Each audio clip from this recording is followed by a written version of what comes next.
Bonjour à tous, je suis Nicolas et comme d'habitude j'accompagne les entrepreneurs dans le pilotage de leur entreprise. Aujourd'hui nous allons voir comment réaliser une étude qualitative.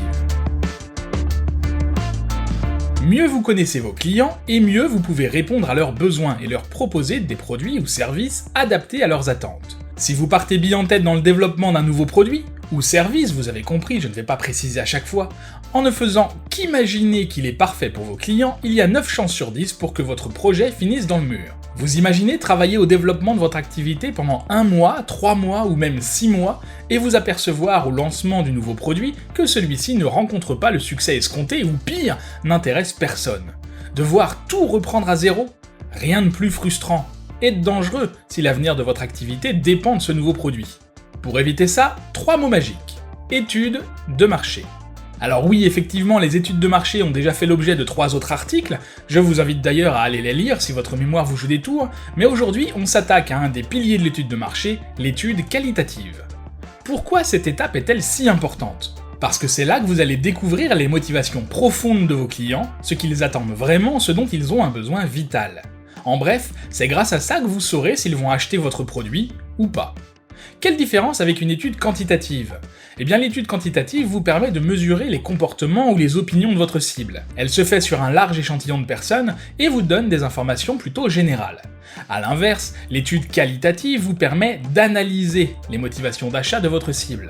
On est dans ce cas sur des réponses beaucoup plus ciblées et précises, mais plus longues à analyser. L'échantillon de personnes interrogées est plus restreint que dans le cas d'une étude quantitative. Vous allez dans cette étape vous intéresser à ce qui va déclencher l'achat chez le consommateur. Le prix psychologique, le packaging ou la perception de la marque par exemple. Attention, les études quantitatives et qualitatives ne sont pas du tout incompatibles. Au contraire, il faut réaliser les deux pour avoir l'analyse la plus complète possible. L'ordre importe peu, mais vous pouvez bien sûr vous aider des réponses d'une des deux études pour préciser vos questions dans la seconde. C'est même très conseillé. Il existe différentes étapes à suivre pour réaliser correctement une étude qualitative. La première étape d'une étude qualitative consiste à définir un échantillon de personnes que vous interrogerez. Bien sûr, il faut que cet échantillon soit représentatif de votre cible. N'allez pas interroger de jeunes actifs alors que votre cible sont des personnes qui sont bientôt en retraite. A l'inverse de l'étude quantitative, il suffit de quelques dizaines de personnes, grand maximum, pour obtenir des réponses exploitables. Le nombre précis de personnes à interroger est très variable d'une étude à l'autre. Cela peut aller de 5, et oui c'est tout, à 60. Pour savoir quand vous pouvez vous arrêter, vous devrez être attentif aux thèmes abordés pendant les entretiens. Si un entretien ne vous apprend rien de plus que l'entretien précédent, ou qu'aucun nouveau thème n'apparaît, vous pouvez considérer que vous avez assez de ressources à analyser. Je vous conseille tout de même d'en faire 1 ou 2 supplémentaires, histoire d'être sûr. Étape numéro 2, le choix de la méthode. Comme pour l'étude quantitative, il va vous falloir créer un questionnaire. Mais attention, celui que vous allez rédiger pour l'étude qualitative n'a pas grand chose à voir, notamment dans la structure des questions. De plus, il va être étroitement lié avec la méthode que vous allez choisir pour collecter vos réponses, et on en reparle très vite. De manière générale, et peu importe la méthode employée, vous voulez que vos interlocuteurs parlent le plus possible et le plus librement possible. Pour ça, vous allez mettre l'accent sur les questions ouvertes et éviter à tout prix les questions fermées. Alors une question ouverte, qu'est-ce que c'est? C'est une question qui appelle une réponse développée. En gros, impossible pour le répondant de répondre par oui ou par non.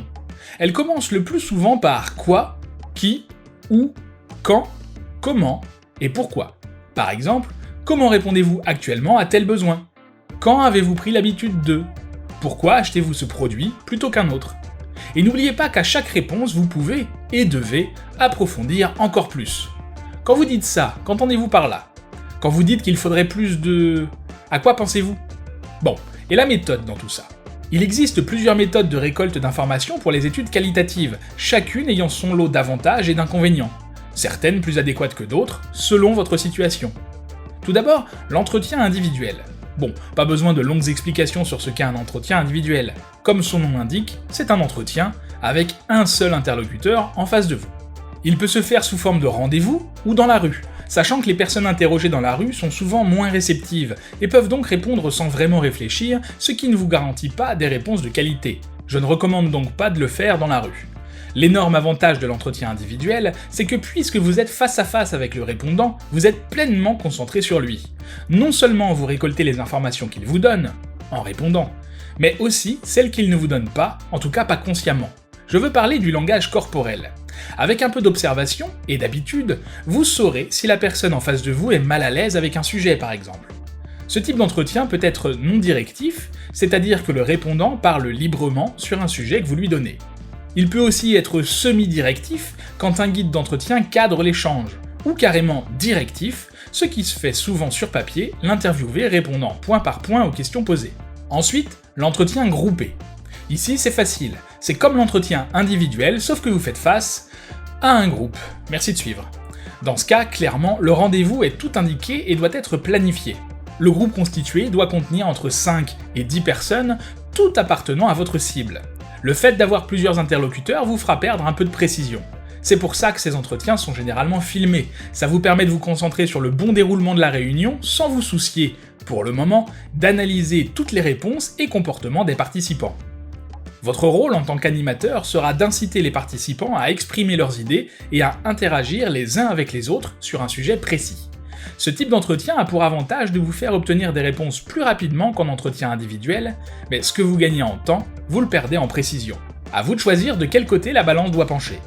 Enfin, l'observation sur le terrain ou l'étude de comportement.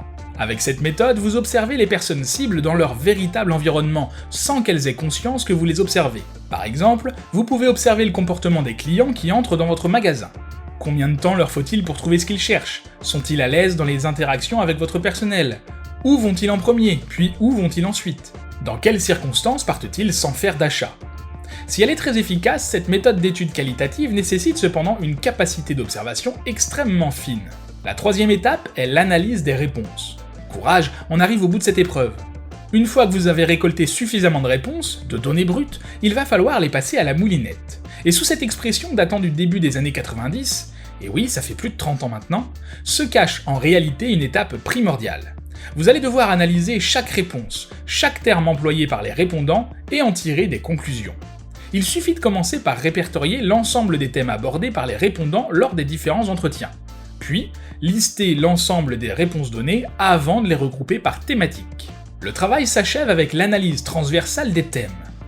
Analyse transversale. Quel terme barbare et peu engageant. En fait, en fonction du regroupement des réponses par thème que vous aurez préalablement fait, vous vous rendrez vite compte qu'il ressort des orientations de pensée très semblables. Oui, je sais, on se croit unique, mais finalement on ne l'est pas tant que ça. Vous n'avez qu'à les classer par thème ou par famille et observer ce qu'il en ressort. Cela vous permettra de dégager des conclusions et de faire des préconisations.